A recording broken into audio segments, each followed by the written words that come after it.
Legio Novena Radiofónica, un programa de historia, pero en plan guay, realizado por Daniel Caparrós, Rafael Cortés y Antonio Murillo, en Paradigma Radio.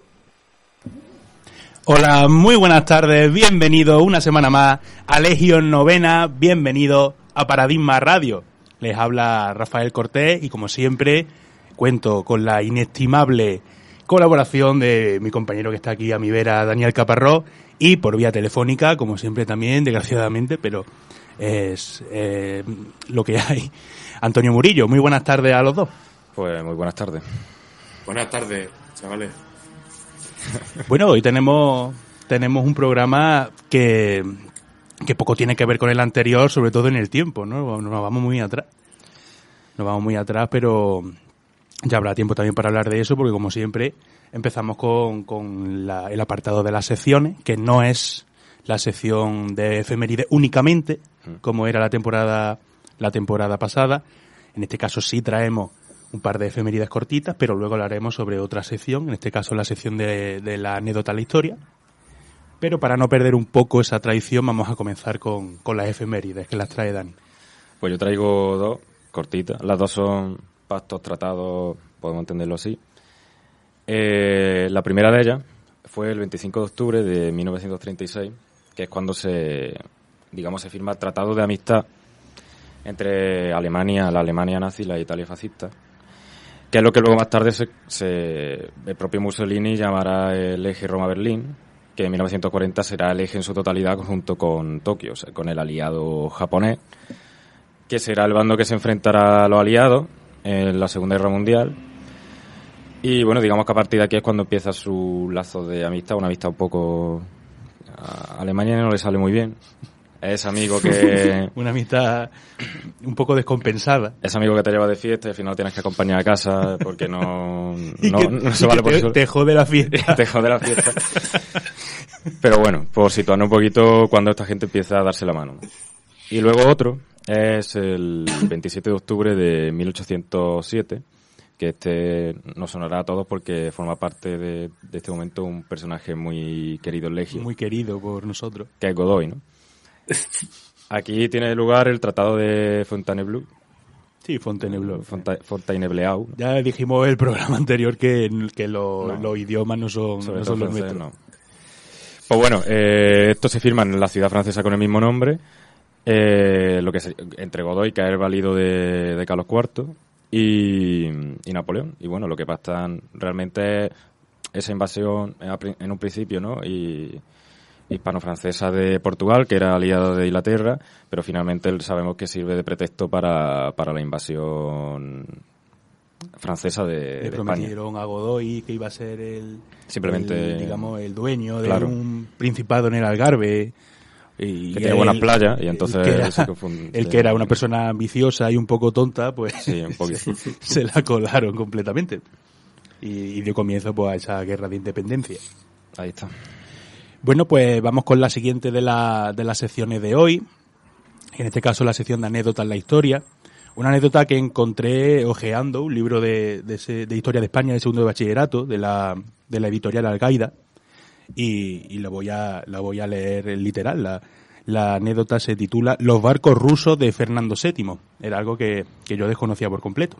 Y dice así: en 1817, Fernando VII compró al zar Alejandro I varios buques con los que transportar tropas a América para luchar contra los insurgentes. Recordemos que en este momento se está produciendo durante el reinado de Fernando VII la independencia de América Latina, de la mayor parte, ¿no? Por un importe de 13.600.000 rublos, o sea que no es poca la cantidad de dinero.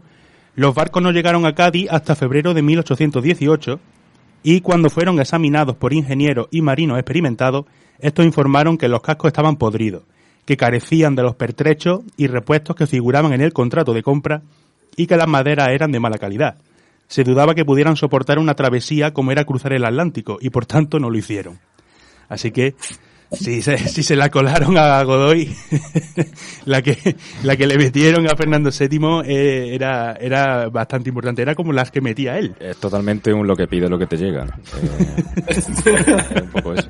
Entonces, los barcos de AliExpress, ¿sabes? El Amazon de la época no funcionó bien y Alejandro I se la coló pero bien a Fernando VII, que tampoco era una persona que destacara por su brillantez. La verdad es que no.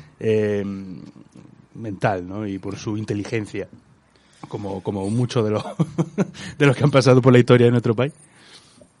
Así que nada, desconocía ese dato y, es curioso, y lo he traído, pues digo, puede ser bastante interesante. Pues vamos a empezar con el tema de hoy. Una vez terminadas las secciones, tanto la de efemérides como la de anécdotas, hoy vamos a hablar de las guerras médicas, que probablemente, si lo digo de esta manera, os habéis perdido todos, ¿no? No se trata de soldados con bata blanca, claro, y luchando con un bisturí o con el palo ese que te ponían en la boca cuando ibas al pediatra. Eso era terrible. Eso era cosa mala, la verdad. La guerra de las PCR, ¿sabes? La guerra de las PCR. O de las vacunas, ¿no? Lo que apuestan por Pfizer o la otra, o por Moderna. Por Moderna, claro. Podría ser, la verdad. El Imperio AstraZeneca. Claro. Estas guerras médicas tuvieron varias olas. No tantas como el coronavirus, pero tuvieron varias olas. Bueno, seguramente si yo hable de las Termópilas o de la figura de Leónidas, o sonará más, ¿no? Sobre todo Leónidas, ¿no? Que en la cultura popular pues es un personaje bastante famoso, ¿no? Esa película de 300, ¿no? Que seguro que la gran mayoría habéis visto. Vamos a entrar un poco en situación, ¿no? Tenemos que irnos bastante atrás en el tiempo, tenemos que irnos al siglo VI antes de Cristo, en el que en la llanura de Irán, pues en plena Asia, se está forjando lo que sería años después un gran imperio. Concretamente en el año 550, Ciro II el Grande lideró a los persas en la toma y conquista del reino de Media, en el año 550 a.C., tras destronar al rey Astiages, que era el abuelo de Ciro. Con esta conquista de Media se va a fundar el Imperio Aqueménida. Aqueménida porque es el nombre de la dinastía reinante. Y este Imperio Aqueménida va a ser el más importante en extensión de los imperios persas que se produzcan a lo largo de la historia. Posteriormente, este Imperio Aqueménida va a seguir expandiéndose durante el siglo VI a.C., lo va a hacer conquistando el imperio neobabilónico, que va a terminar de caer en torno al año 540 a.C., y se va a expandir también por otros lugares como Siria, Judea o Asia Menor. Asia Menor, que para que nos entendamos es la actual Turquía, más o menos. Y allí se encontraba el reino de Lidia. Exacto. Reino de Lidia que tenía bajo su control lo que se conoce como la región de Jonia.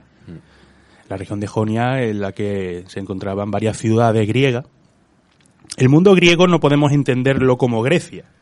Claro. No podemos entenderlo como algo unido políticamente, sino que son polis, son ciudades independientes políticamente, entre las que destacamos, pues bueno, Atenas, Esparta son los dos ejemplos más famosos. En el caso de Jonia, pues destacaban Mileto, Éfeso, Halicarnaso.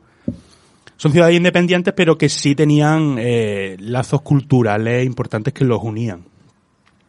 Bueno, pues se encontraban en esta región de Jonia, se encontraba en Asia Menor, en Turquía, y dentro del reino de Lidia, un reino de Lidia que va a caer también en manos de los persas, en manos de Ciro II, en este siglo VI, y finalmente Ciro II va a morir en el año 530 a.C.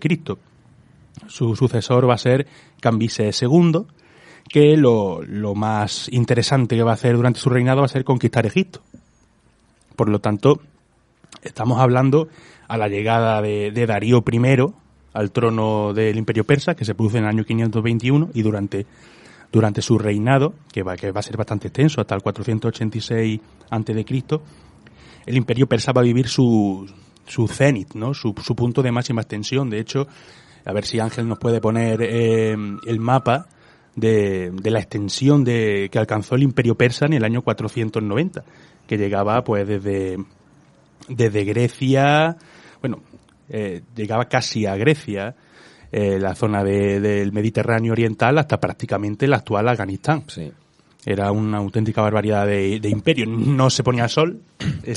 Ese honor no lo tenían los persas, pero duraba pocas horas el sol. Sí, la verdad es que sí. No, pero es que era un imperio muy extenso. Hasta ese momento, uno de los imperios, claro, más amplios y con conquistas tan importantes como Babilonia o Egipto, que no son cualquier cosa. Que no son cualquier cosa. De hecho, quien no conoce la historia antigua de Egipto y el poder de los faraones. De hecho, son sitios en los que va a haber rebeliones incluso, porque van a intentar oponerse a ese poder y los persas van siempre a subyugar a la población. Sí. Pues bueno, llegamos, como ya hemos dicho, al reinado de Darío I. Y va a ser aquí, con este monarca, cuando en el año 499 se va a iniciar lo que se conoce como la revuelta jónica. Esta región de ciudades griegas, como ya hemos comentado anteriormente, se rebelan contra el poder de los persas y la va a encabezar esta revuelta Mileto, la ciudad de Mileto, con su tirano llamado Aristágoras de Mileto. La guerra va a empezar bien, la revuelta va a empezar bien para los jonios, que van a recibir la ayuda de ciudades de la Grecia continental como Atenas o Eretria. Exacto. Y va a empezar bien llegando a tomar Sardes, que es la capital de la satrapía de Lidia. Satrapía, para que nos entendamos, es las provincias en las que se dividía el imperio persa, ¿no? Claro, el sátrapa sería como el gobernador local de esas provincias por parte de los aqueménidas. Efectivamente.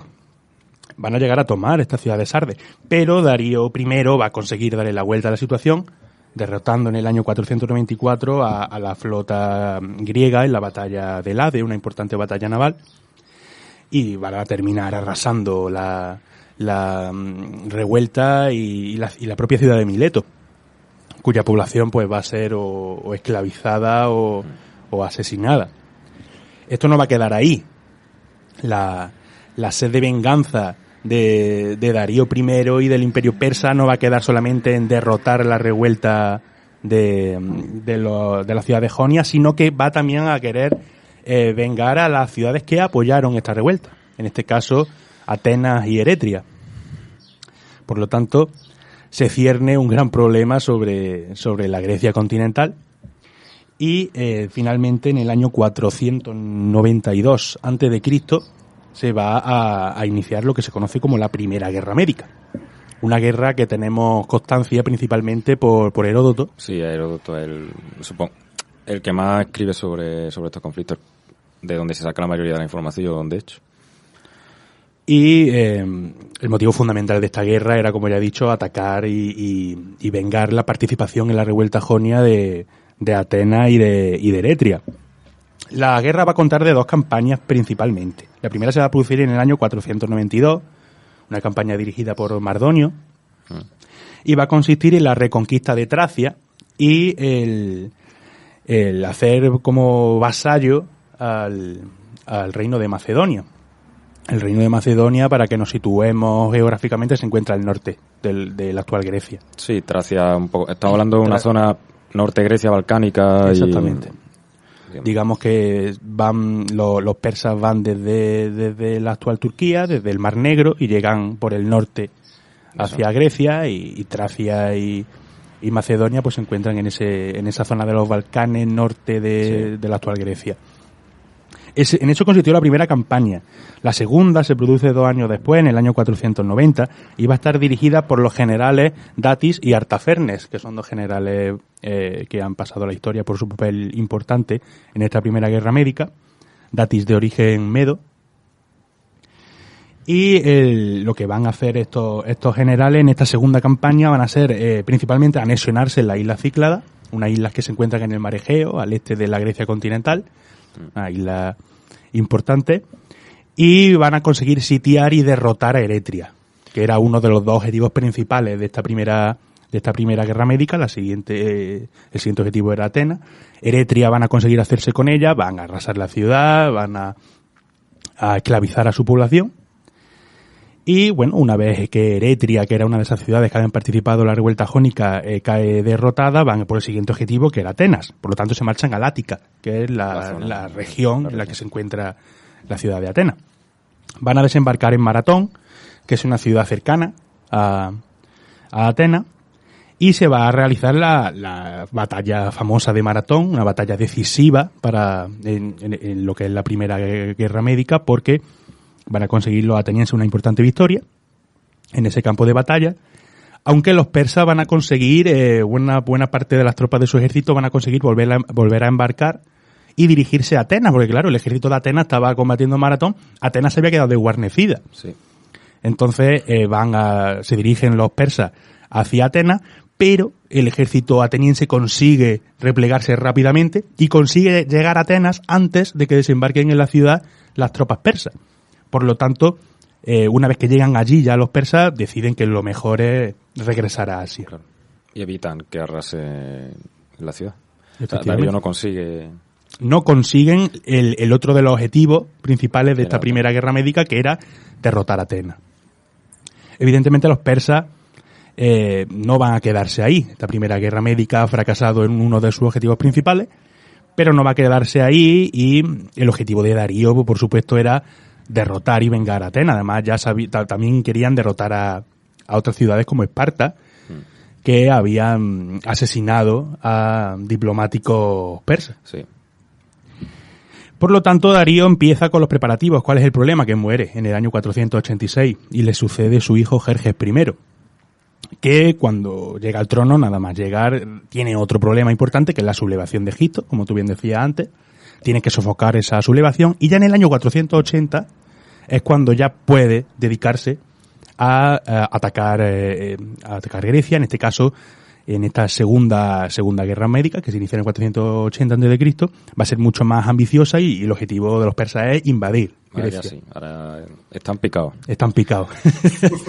Así que, los persas inician de nuevo su camino hacia la Grecia continental, avanzan por Tracia, por Macedonia, que ya hemos dicho que era el norte de la actual Grecia, y la región de Tesalia, hasta llegar a un paso estrecho conocido como el desfiladero de las Termópilas, y aquí va a ser donde se va a librar una de las batallas más famosas de la antigüedad, que Antonio va a contarnos. Hay una cosita que es curiosa, porque se le llaman guerras médicas, pero porque en ese momento, para los griegos, el concepto medo y persa todavía está un poco, digamos, un poco vago, un poco confuso. difuso. Entonces, por eso no son guerras pérsicas o guerras persas, son guerras medas, refiriéndose al antiguo imperio medo. Claro, que el imperio persa realmente es el imperio medo-persa.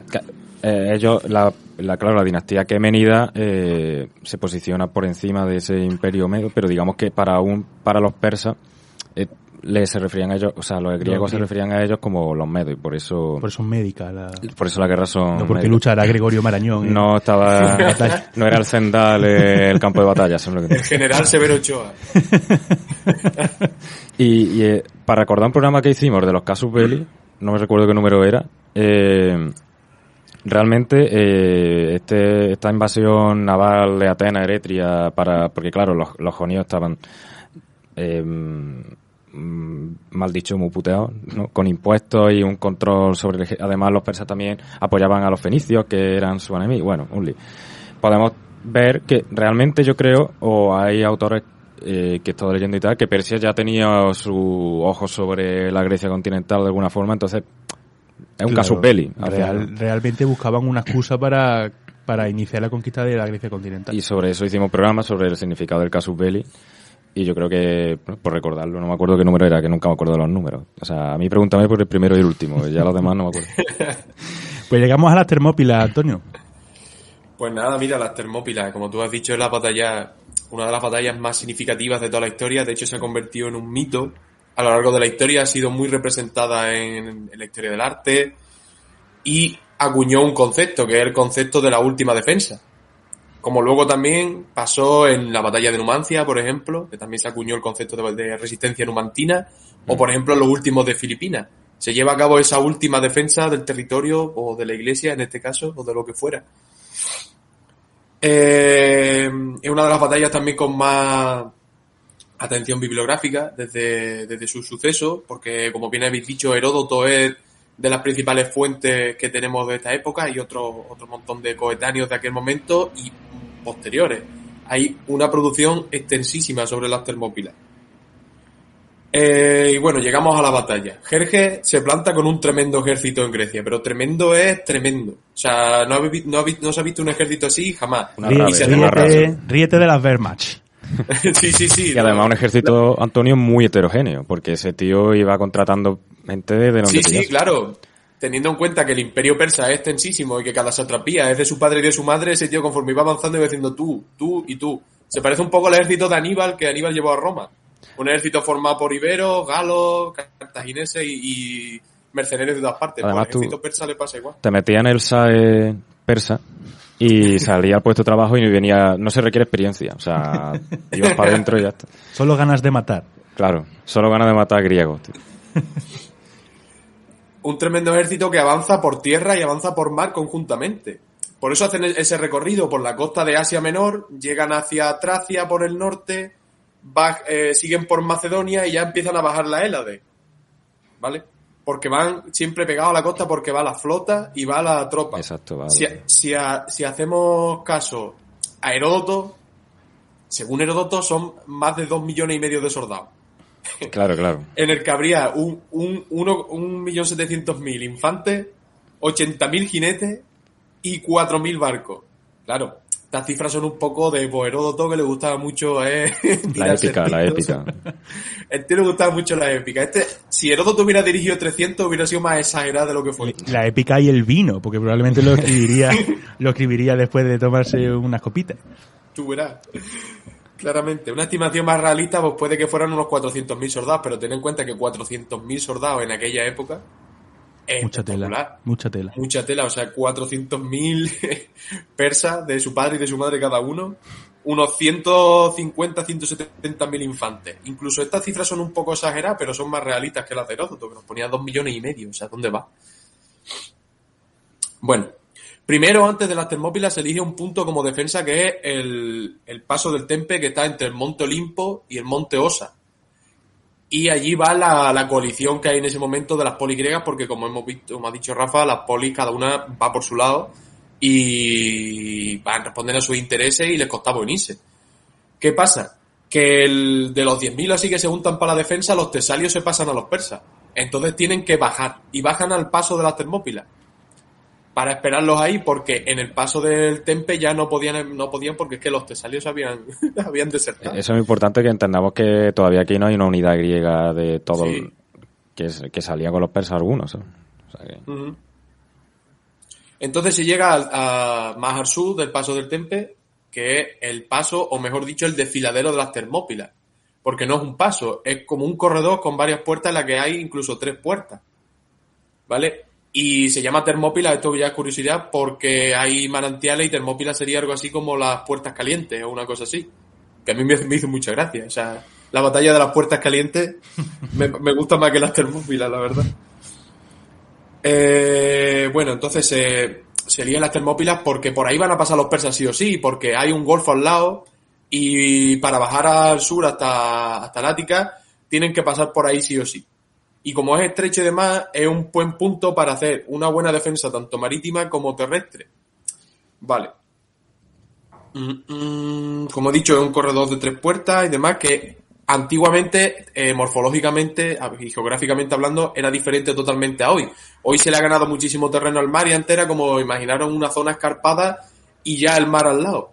Entonces sí sería como un corredor como se pinta un poco en la película, así como peligroso, ¿no? Sí, con una marea y ese rollo, ¿no? Sí, así como espectacular, ¿sabes? Sí. En plan, todo el mundo ahí, pero hoy se le ha ganado mucho terreno al mar y por eso hoy está bastante diferente. Bueno, la defensa griega. Tengo un pantallazo de... Pero vamos, que lo voy a decir, ¿vale? No son 300. 300 son los espartanos. Eso es un mito que se ha extendido a lo largo de la historia. No son 300 griegos, son 300 espartanos, pero griegos son cerca de 6.000 o así. Claro. Porque mira, según Heródoto, son 300 de Esparta, 500 de Tegea, 500 de Mantinea, 120 Orcómenos, 1.000 de Arcadia, 400 de Corinto, 200 de Filunte. Total, que al final, entre unos 6.200, 11.000. Diodoro de Sicilia dice que hay 300 de Esparta, 1.000 de Lacedemonia, 3.000 del resto de los griegos, 1.000 de Mégide, total, que al final unos 7.000 o así. Pausania, pues, que si 300 espartanos, 500 de Tegea, 500 de Mantinea, total, que al final unos 11.200. O sea, cada uno dice una cosa, pero en ningún caso son 300 los que defienden el desfiladero. Vale, es importante. No son solo 300. Que se sepa ya. Muy importante. No son 300. 300 son espartanos. Es verdad que todos coinciden en que hay 300 espartanos. Vale. Sí, pero es que de esos 300 espartanos no tan solo. Luego detrás hay 8.000 griegos más, ¿sabes? Claro. Con sus lanzas, sus escudos y sus pechos descubiertos ahí fibrados. Entonces, yo qué sé. Importante. También importante de aclarar que no es solo una batalla terrestre, sino que es una acción conjunta, a la defensa me refiero, tanto por mar como por tierra, para parar el avance persa. Que era el principal objetivo de esta defensa, era parar el avance. ¿Vale? Eso que también es importante la batalla del cabo Artemisio, que es el cabo que está cerca, al lado del desfiladero de las Termópilas. Claro, que se trataba de que los persas no entraran en la ELA de la Grecia continental, era parar ese avance. Uh-huh. Como Gandalf. Sí, se pusieron ahí y lo que pasa es que les salió mal. Al final Balrog los cogió y los tiró con el látigo. También los franceses tenían una línea indestructible al avance alemán. Muy indestructible. Sí, al lado de un bosque y en una época en la que había unos tanques más grandes que la ciudad de Ya. ¿No? Exactamente. Es cosa de franceses. Bueno, la batalla de las Termópilas son 3 días de batalla, ¿vale? El primer día Jerjes llega allí y dice, vamos para adelante, lanza las tropas, pero los griegos paran el avance. Se posicionan muy bien en el desfiladero. Esto es básicamente que hacen tapón y ponen las lanzas así, muroplitas, y ahí no pasa ni Cristo. Pues eso pasó exactamente, no pasaba nadie. Es importante porque tenían toda la ventaja del terreno. Y también importante que Leónidas lo sabía, que Leónidas era un poco así como de los que estaban también al mando y eso, por eso pasó a la posteridad. Controlar los pasos interiores de las Termópilas era muy importante y por eso mandó a un destacamento de 1.000 focenses, o foceos, como lo queráis decir, a protegerlos. Ya veremos lo que pasa con estos focenses. Sí. El segundo día también es un combate continuo, pero Jerjes consigue la clave. Y es que, según la fuente, un tal Efialtes, que es el que se nos presenta en 300 como el jorobado de Notre Dame, es un traidor, al fin y al cabo, que a cambio de dinero pues hace de guía por la noche a los inmortales persas, que no lo hemos dicho, pero los inmortales es un cuerpo de 10.000 soldados que cada vez que moría uno se sustituía y por eso se le llamaban los inmortales y generaba bastante terror en el campo de batalla. El cuerpo de élite, digamos. Exacto. La legión. Ahí está. ¿Iban con la cabra también o esto no? Iban montados como sobre cabras, como los enanos, ¿sabes? Total, que este tal Efialtes hace de guía por la noche a los inmortales que consiguen pasar por las rutas interiores de las Termópilas y rodear a los griegos. Entonces, el tercer día, importante lo de los foceos porque no defienden a los pasos interiores y tampoco avisan de que han pasado. No, eso dicen, bueno. Traición.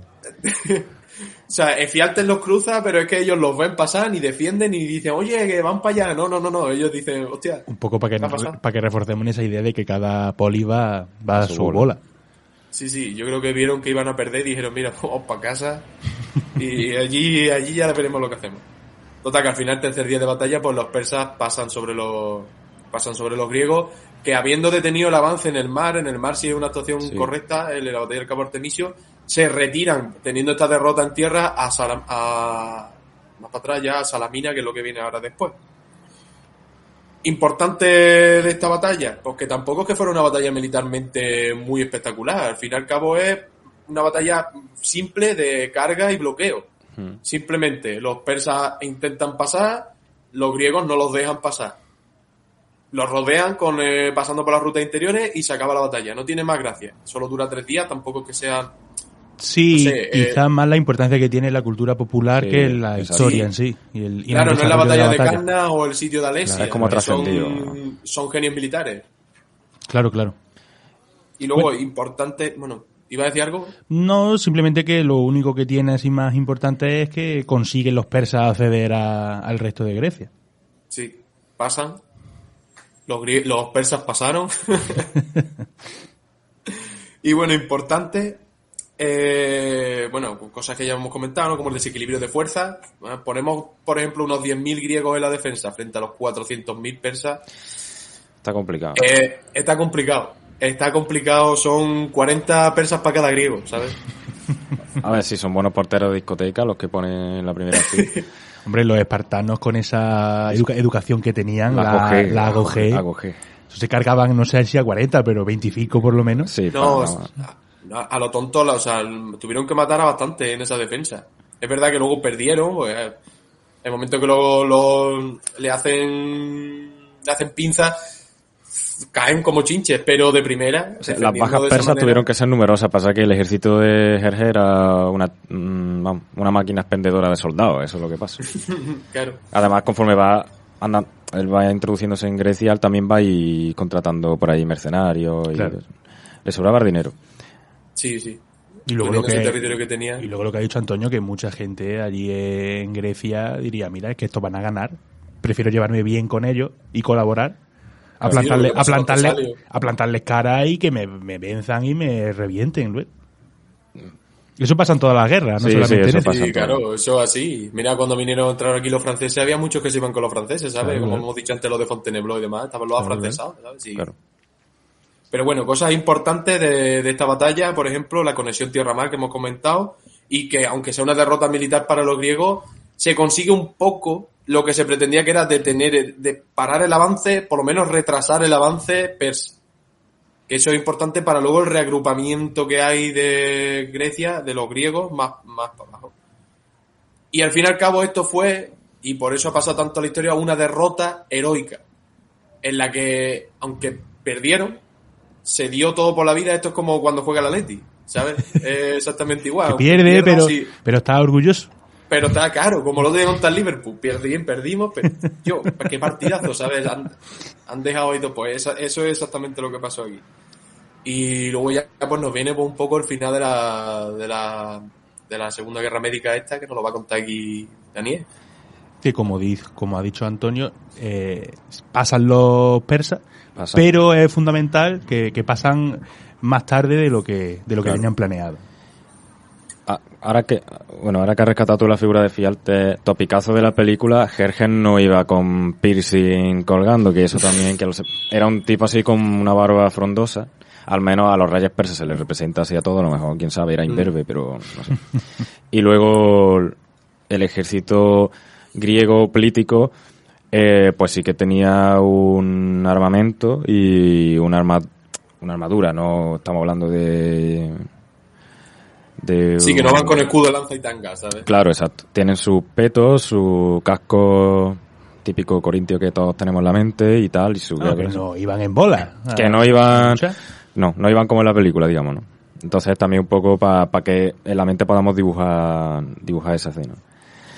Bueno, ¿qué pasa después de las Termópilas? Que quedan, se echan un café y se acaba... No. Bueno, café todavía... Café no, pero... Complicado. No sé qué beberían. Infusiones de algo. Yo que sé, un agua. Un agua del Egeo. Del Egeo. Después de Termópilas hay dos acontecimientos importantes que también son bélicos, que ahora voy a desarrollar un poquito, pero para que lo entendamos está. Dos choques navales importantes. En el Cabo Artemisio, que ya hemos hecho un poco también referencia a esa parte del mar. Salamina, en el 480, que es una batalla naval también. Y Platea en el 479, que es la batalla definitiva de la Segunda Guerra Médica, y esta sí es terrestre, ¿no? Digamos que ya hemos visto las fuerzas que han luchado en las Termópilas. Aquí lo que hemos hablado un poco, los espartanos son los que marcan la diferencia, igual que los atenienses lo hicieron en Maratón. Y no hay una uniformidad entre los griegos, como ya hemos visto, Antonio ha comentado, pues que está esa tradición de los foceos. También hay, por ejemplo, locrios, beocios y dorios se van aliando a los persas, porque los persas van pasando. Eso le pasa también... O sea, Aníbal, por ejemplo, que lo estuvimos hablando en el programa de Aníbal ad Portas. Sí. Él intentó también un poco cogerse aliados de la península itálica, cosa que no le salió muy bien y tal, pero en una conquista se pretende eso, ¿no? Anexionarse de población local. Se va a entender, y es un poco lo que hemos estado hablando, ya aquí empiezan a hacer, aunque luego lo desarrollaré un poco mejor, el tema del la lucha entre el griego libre contra el persa esclavizador, opresor, oriental y todo eso, ¿no? Y eso Claro, un poco... tenemos que tener en cuenta que en este siglo, en estos momentos, se está desarrollando ya la democracia ateniense, desde las reformas Eso. de Clístenes, si no recuerdo mal. Y los griegos, bueno, no todas las poligriegas, pero Atenas en este caso sí tienen ya una concepción distinta de sociedad y de política con respecto al imperio persa. Eso lo introduzco ahora, pero algo que creo que podríamos debatir al final, pero para que nos vayamos diciendo la idea un poco, porque luego realmente no parece que sea tan así, ¿no? Y que aún eso parece ser un acto presentista que hacemos nosotros, pero bueno, luego hablaremos de eso para no liarnos. Lo que digo, el ejército persa heterogéneo gigantesco avanza frente al ejército de las pequeñas polis, entonces también tenemos que entender esa diferencia de fuerza que es importante para ver el resultado final, ¿no? Las tropas de Jerjes avanzan después de Termópilas y van hacia el sur del Ática, que ya hemos hablado que es la zona geográfica en la que invaden, llegan hasta Delfos incluso, pero no destruyen el famoso santuario de Delfos que todos conocemos, que va la gente allí a que le digan las pitonisas cosas, ¿no? Sí, son el más guapo del reino. Claro, allí, que eso también sale en 300, el tema de las mujeres con los vapores y tal, que eso sale en las fuentes clásicas, vamos. Digamos que el ejército peloponesio se va, porque los peloponesos Esparta está en el Peloponeso, se van a fortalecer en lo que sería el istmo de Corintio y la flota aliada vaya a Salamina.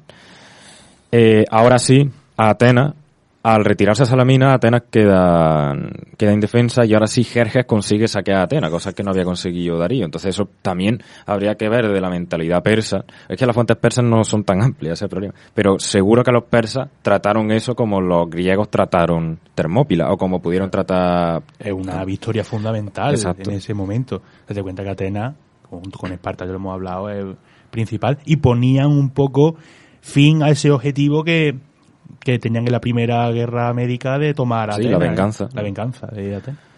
Se saquea Atenas, Jerjes sigue contratando gente por ahí y, bueno, se encuentran en Salamina en el 480. Digamos que aquí los griegos deciden hacer otra vez, como en Termópilas, una defensa. Siempre tenemos que entender esta guerra como un retroceso griego intentando que los persas no avancen lo máximo posible, ¿no? Igualmente vemos que Atenas se desprotege, pero ellos creen que es más estratégico establecerse en Salamina. Claro, Atenas se evacua, ¿no? Sí, claro, se evacua, digamos, ¿no? Y bueno, aquí hay una batalla naval que es, digamos, la batalla naval más importante de la Segunda Guerra Médica.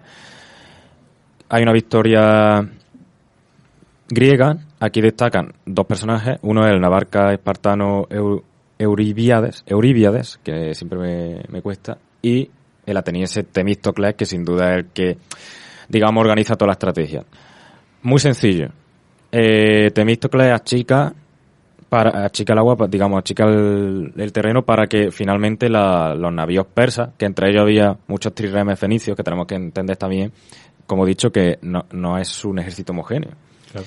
Muchas nacionalidades luchaban bajo la bandera persa. Digamos que le hacen ¿cómo sería? Una pinza, por así decirlo. Un sándwich. Un sándwich. Y entonces ahí no pueden maniobrar los persas y terminan perdiendo. También ocurre que la marea beneficia a los griegos, que lo empuja contra los persas, ¿no? Entonces, pues bueno, esa importante victoria naval marca un antes y un después. De hecho, a partir de aquí, Jerjes se retira. O sea, el rey se retira a Persia y se va a encargar ahora de la invasión en Mardonio, que antes habías comentado tú, que sería como el general más valioso de Jerjes en ese momento. Sí, lo que parecía una victoria fácil al final se complica, ¿no? Se complica. Y Jerjes incluso se marcha a Persia. De hecho, Temístocles dice de llevar la guerra allí. Él pretende perseguirlo, llevarlo a Asia Menor, pero los espartanos son más cautelosos y se niegan a desproteger Grecia, ¿no? Aquí los persas, Mardonio va a ofrecer a los atenienses como un pacto para firmar la paz y se van a negar, ¿no? Y a partir de aquí ya empieza todo el proceso que nos llevará hacia la batalla de Platea, que es la última y definitiva. Y los persas al mando de Mardonio ven que en el terreno en el que está no les es beneficioso, porque aquí hay que tener una cosa muy clara, que en las Termópilas eso no lo podríamos ver por el terreno, pero la parte más importante o de las más importantes del ejército persa es su caballería, que era difícil de vencer, y Mardonio quiere llevarlo a un terreno propicio para el uso de esa caballería, y en este caso es Platea.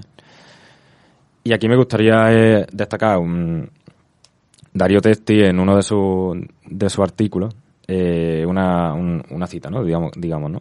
Dice: la batalla decisiva no se librará con troncos de madera, sino con hombre y caballo, ¿no? Que eso es lo que dijo Mardonio, que él destaca en su trabajo. Él tenía muy claro qué estrategia quería seguir y en qué terreno quería luchar, y sobre todo que la caballería fuese el peso fundamental, porque en ese sentido los griegos no tenían una caballería que pudiese hacer contrapeso a la suya, ¿no? Aquí vuelve a haber un debate historiográfico en cuanto a las cifras de la batalla de Platea. Hay historiadores como Juan José Sayas que habla de que, por ejemplo, hay 40.000 griegos. Sin embargo, Heródoto dice que hay 350.000. O sea, Heródoto siempre lo va a inflar. Heródoto se flipa. No, a Heródoto le gusta mucho el Total War. No, mentira, eso serían los persas, ¿no? Y los griegos contarían entre 30.000 según Juan José Sayas, que tampoco está muy distante en este caso de los persas. Ahora sí, Heródoto sí pone que hay mucho menos griegos, 110.000. Claro, pero es que tú le dejas a Heródoto que haga en la historia, no, y te pone 5 griegos contra 2,5 millones de persas. Que para Heródoto en aquella época había ya en la Tierra 17.000 millones de habitantes. Claro, ¿sabes? claro. Y todo ello en Grecia y Roma. Sí. Exactamente. Aquí destaca el mando Pausanias, que seguro que nos suena a todos, que era el regente de Esparta en ese momento, quien, digamos, va a liderar o quien va a ser más famoso en esta batalla. Las Termópilas, vale, se trata como un ejemplo de victoria, no victoria, pero sí como de resistencia ante los persas, pero que realmente Platea la resistencia ante los persas, porque si se pierde en Platea, adiós Grecia y a toda Azura Mazda, y hacer templos con gente con alas y cosas de esas que hacen los persas. Incluso Salamina es mucho más importante que Termópila. Igualmente, aunque la cifra no parezca muy grande en el bando griego, es que nunca antes había formado un ejército griego de tal dimensiones. Y Testi, o sea, Darío Testi hablará haciendo la diferencia de que es algo así como una guerra total. Quiero decir, él acuña este concepto aquí, no porque lo fuese realmente en cuanto a número de integrantes de los ejércitos, pero sí que en ese momento era bastante gente. Para aglutinar eso en Grecia, complicado. O sea, y una guerra muy cruel también. Que se tomaron en serio lo de la invasión. ¿Qué ocurre aquí? Pues que hay una derrota persa de nuevo, junto con otra en Micale, que no se suele hablar mucho, pero es simultánea. Y aquí son los espartanos los que tienen un papel fundamental otra vez. Ellos se colocan, digamos, en el ala derecha de la formación, y son los que consiguen frenar el avance persa, hacer que el centro del ejército persa retroceda, y ya los atenienses también del ala izquierda avanzan, ¿no? Entonces, de nuevo destacan lo que coinciden siempre las fuentes clásicas, que los espartanos durante la Segunda Guerra Médica son los que van a destacar mayoritariamente, salvo en el caso de la flota, que es la ateniense, la que empieza, parece, a tomar un papel más fundamental. Pero a nivel de lucha terrestre, los espartanos siempre están ahí. Y la Primera Guerra Médica... Sí, Antonio, di. Que eso tiene mucho sentido, porque los atenienses llevan controlando el mar Egeo y demás muchísimo tiempo, y los espartanos, es verdad que su instrucción se dedica principalmente a lo militar terrestre. Entonces, claro, esa combinación al final hace tener un ejército buenísimo en el mar y buenísimo en la tierra. Sí. Y en la Primera Guerra Médica no participan porque se encontraban en ese momento los espartanos en unas celebraciones religiosas, sí, que les impedían salir de la ciudad. Y dicen que no, claro, que ni de coña. Los atenienses y dice Leónidas, tío, que salgo de costalero, Claro. La semana que viene no puedo... En el Zeus del buen amor. En el Zeus de la sentencia, y no puedo ahora mismo ir a luchar contra los persas. Aquí no voy a desarrollarlo, pero para que también sepamos, hay temas logísticos a tener en cuenta. Por ejemplo, el tema del grano. Hay que alimentar a toda esa gente, cómo se organiza la estrategia. Eso no es tan sencillo como ya está todo el mundo comido y bebido y llegan allí y se ponen todos en su sitio, que ponen el suelo Fernando aquí. Yo qué sé, ploitocos aquí, no. O sea, todo esto tiene un desarrollo muy denso, que ahora no nos podemos parar, pero para que lo tengáis en cuenta, ¿vale?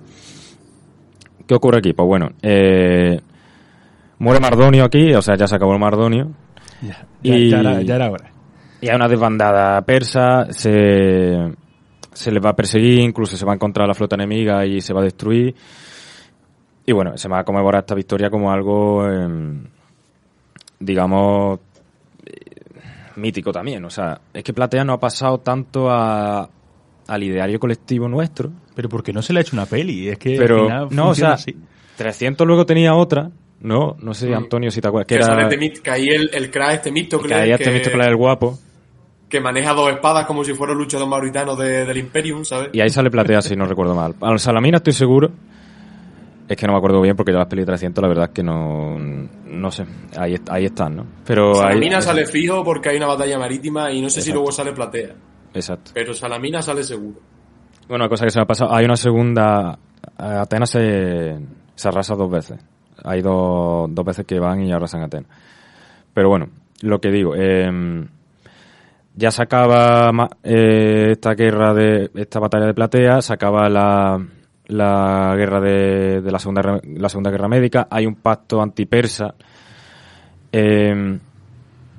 ya más formalizado y después de esto llega la tercera guerra médica, que no voy a parar mucho, pero la gente suele pasar de alto, y es importante porque aquí se forma la Liga de Delos, que sería esa unión de los griegos, pero que realmente es que a mí me gusta esto porque aquí ya se empieza a ver cómo hay diferencia entre los espartanos y los atenienses, porque la Liga de Delos a nivel militar político es una estrategia de Atenas para posicionarse a la cabeza de las polis. Realmente es como una federación de polis que lo que hacen es resaltar la preeminencia de Atenas. Claro, Atenas ahí se ve Era como Atenas quería formar su imperio y era un poco como es de esa manera.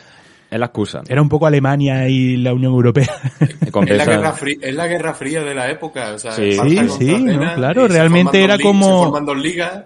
Realmente era el bloque liderado por Atenas. Y eso hay otras ciudades que no lo ven bien. Y en el caso más claro es Esparta. Esparta, exactamente. ¿Qué ocurre? Pues bueno, hay una batalla importante que es en el 467, que es la batalla de Euridemonte, que es, digamos, la definitiva, y aquí ya Artajerjes, que sería el monarca persa de este momento, que es añadirle un Artar de antes, hace hay un pacto que se llama la Paz de Calia en el 449, que dice, mira, las colonias jonias de Asia Menor se independizan. Pone fin a las invasiones, deja comerciar, o sea que Persia se baja totalmente los pantalones ante Grecia y ya no da más problemas, y de hecho ya muy en el futuro será al revés, será Alejandro Magno, que bueno, hay un debate, ¿no? Porque los griegos, los macedonios los ven como unos bárbaros, que no sé qué, pero bueno, digamos que forma parte del mundo helénico, será quien tome el Imperio Persa. De hecho, va a acabar con la existencia del Imperio Aqueménida, Alejandro Magno. Sí, es verdad que aquí empiezan ya, como he dicho, las tensiones, y vamos a tener la guerra del Peloponeso en el 431 a.C., que es la guerra del Peloponeso, básicamente el enfrentamiento entre la Liga de Delos, o sea, la Liga ateniense, contra Esparta, contra la Liga del Peloponeso, que es la Corinto Esparta, también, ¿no? Que sería la gran guerra, entre comillas, civil del mundo griego. Y que los va a debilitar mucho. De hecho, poco después ya llegará Alejandro Macedonia. Magno. De hecho, sí, los deja bastante... O sea, Alejandro Magno no tiene muchos problemas en general tomando Grecia. Claro, él llega luego, si es hasta el padre, ¿no? No es Filipo. Sí, Filipo realmente que realiza las primeras conquistas, sí, claro. Llega a Macedonia y de topa a mí. Y también quiero destacar, bueno, Pomeroy, Burstein y varios autores que escriben un compendio de toda la historia, bueno, la antigua Grecia se llama. Ellos afirman que, bueno, dice, los vencedores suelen guardar en la memoria la historia de sus triunfos, los vencidos prefieren convertir los mismos acontecimientos en incidentes tribales, que se olvidan fácilmente. Y es cierto que para los griegos esto fue increíble, y para los persas realmente no es que significase una derrota a gran escala muy problemática. De hecho, claro que no tenemos fuentes persas, y si las tuviésemos no hablarían de la derrota, pero a nivel histórico supuso mucho más la victoria ateniense que la derrota persa, o sea, la victoria griega que la derrota persa. Igualmente Persia iba a seguir ejerciendo presión sobre Grecia, y como digo, pues hasta la conquista de Alejandro Magno no se acaba con los persas. Y que sí se que, produce en el año 330 a.C. además, Alejandro muere joven, muere a los 33. Él quería conquistar la India y tal, que a eso ya no... porque quería igualarse a Dionisio y demás, eso ya no llegó. Pero bueno, Persia para él fue un símbolo también y pasó también a la historia como algo súper épico y tal igual. Pero bueno, aquí acaba la guerra médica y ahora un poquito hablar sobre lo que pensamos nosotros.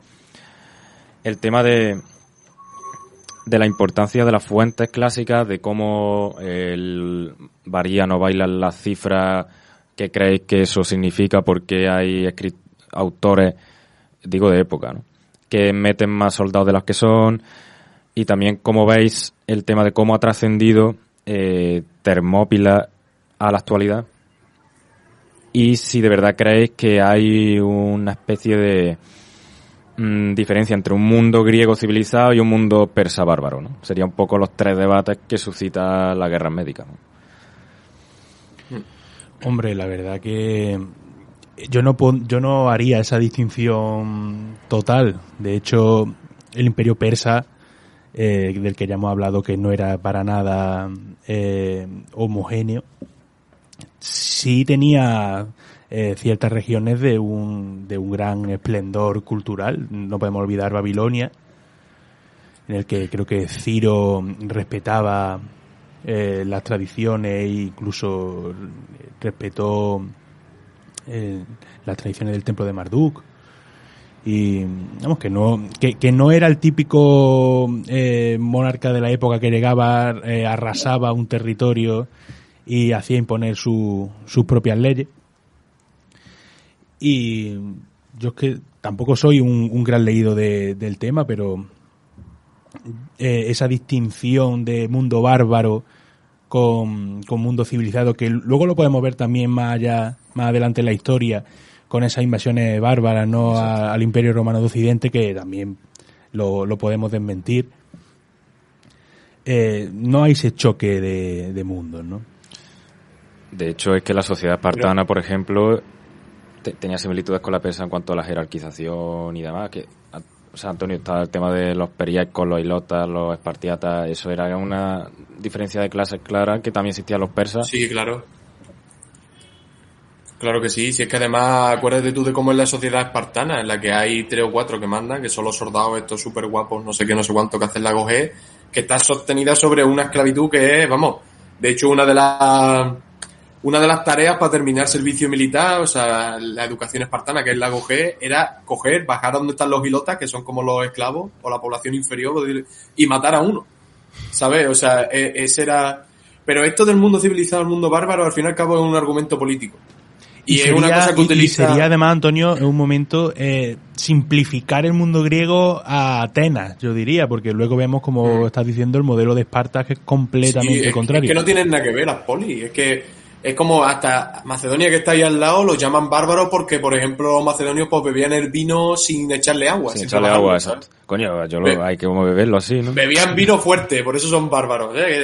Pasa que esto es una cuestión política y es una cuestión de un ideario que quieren establecer los autores clásicos con respecto, por ejemplo, a Roma, que es la heredera cultural de Grecia, entonces es lo civilizado y todo lo demás es bárbaro, pero no se entiende ahora mismo bárbaro como... Tampoco hay que entender el concepto bárbaro en aquella época como si fuera, vale, sí, lo peor, pero bárbaros, por ejemplo, también eran tribus y pueblos iberos, que estaban bien considerados por los romanos, como son los turdetanos, por ejemplo. Entonces, también es un poco un concepto que va variando mucho. Pero al final acaba una cosa política. Y es una cosa de un ideario que se quiere construir. Un constructo posterior y que en la propia actualidad de hecho se hizo un memorial a la guerra de las Termópilas, que se colocó ahí una estatua de Leónidas, que eso se hizo, no sé si en la década de los 50 o los 60, no me acuerdo muy bien ahora. No hace mucho. Y pone la frase en inscripción en griego que cuando Jerjes le dijo a Leónidas, entrega las armas, ¿no? Dijo Leónidas, ven tú, ¿no?, a por ellas, ¿no? Y está escrito eso.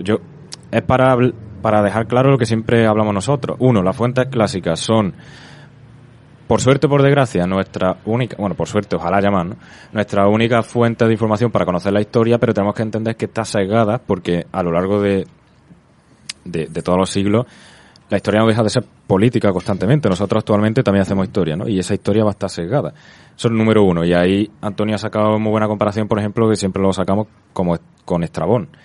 Luego, el tema de las cifras.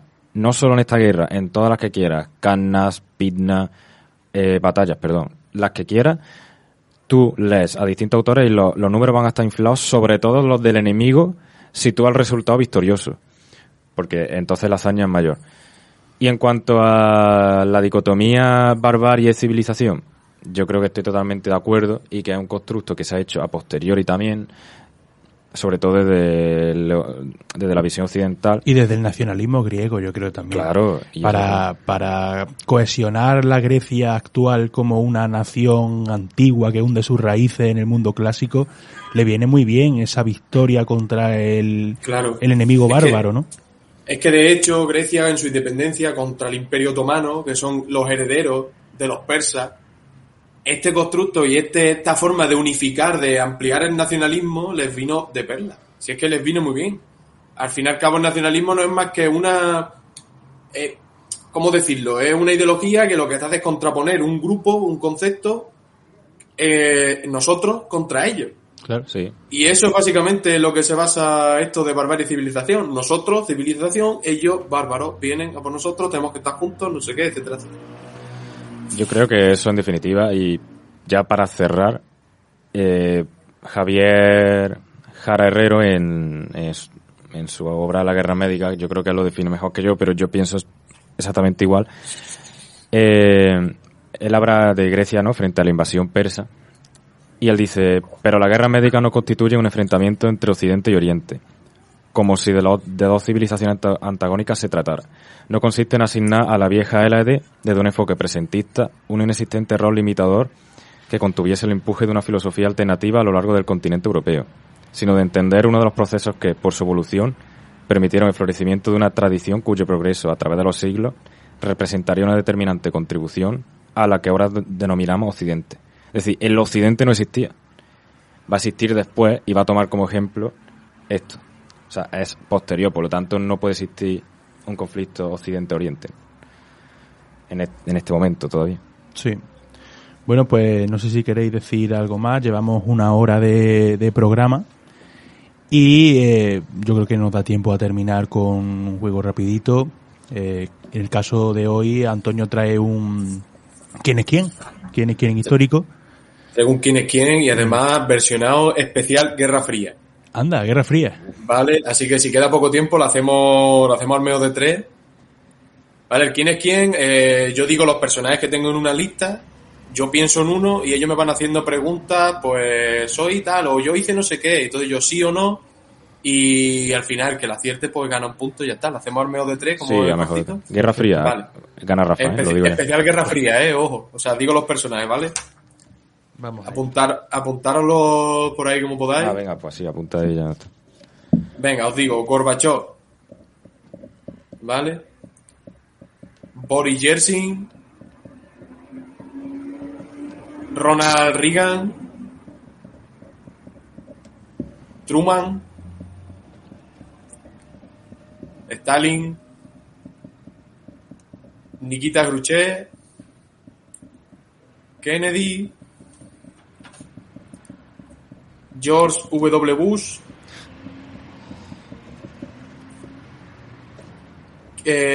Ho Chi Minh, infartable, Kim Il-sung,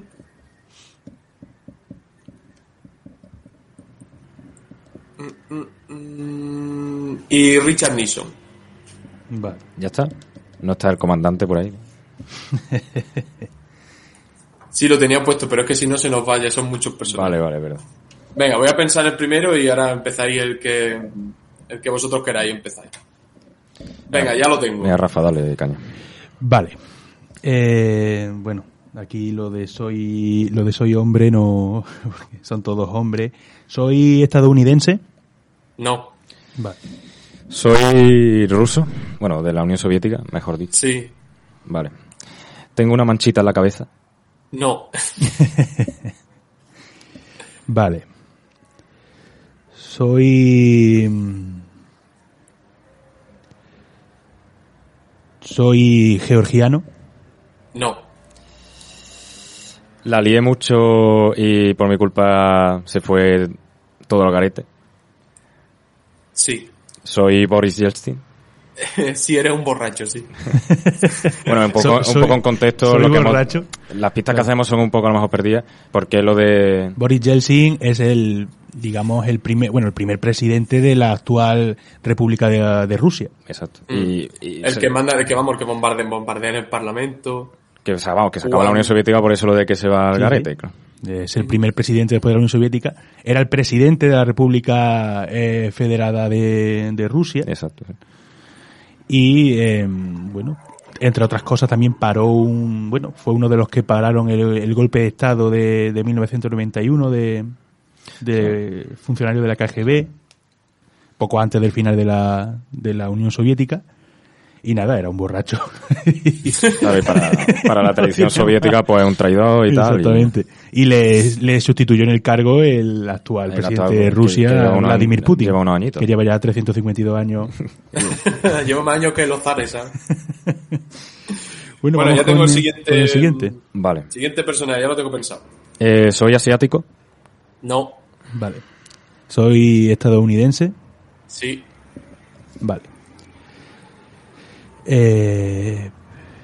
¿Bombardeé atómicamente Japón? No.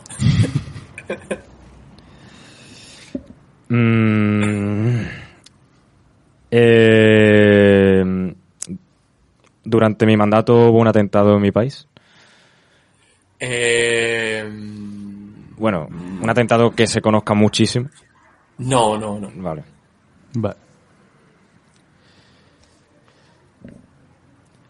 ¿Durante mi mandato colocaron misiles nucleares en Cuba? No. ¿Quiénes quedan? Bueno, queda Reagan. Queda Reagan y Nixon. Ah, que no lo había leído. Pues... parezco como un muñeco de cera muy estirado. Guárdalo, si es que los dos eran muy feos. Estoy sacado del Museo de Cera. Sí, es del Museo de Cera. Estoy sacado del Museo de Cera. ¿Está el Rafa Nadal del Museo de Cera mejor hecho que yo? Un poco sí, la verdad. Pues soy Nixon. No. A mí me parece más muñeco de cera. Que sí. Bueno, no sé, pero Nixon también está como muy arrugado, tío. Sí, Nixon sobre todo en la nariz esa, que Sí. si te ves los Simpsons o Futurama, tío, siempre lo ponen con una nariz Fui actor antes de ser presidente. muy malo, después que...